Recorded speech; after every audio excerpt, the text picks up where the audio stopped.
အရင်တော့ဒီဆိုင်ကြတော့တရုတ်ပြည်မှာရွှေလီမှာဆိုင်ဖွင့်ထားတဲ့ရွှေလီမှာဆိုရင်နှစ်20ကျော်ရှိနေပြီနောက်ပိုင်းကျမှပဲ2015မှာပဲမန္တလေးပြောင်းလာတာအခုဆိုရင်12နှစ်ရှိနေပြီ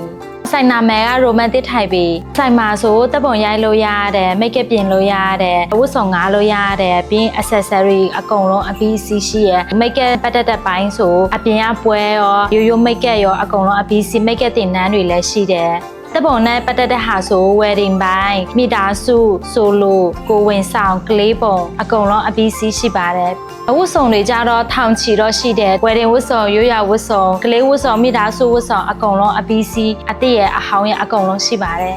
အင်ဒိုကြတော့ပေါ်မှာ background တွေ20ကျော်မျိုးတော့ရှိပါတယ်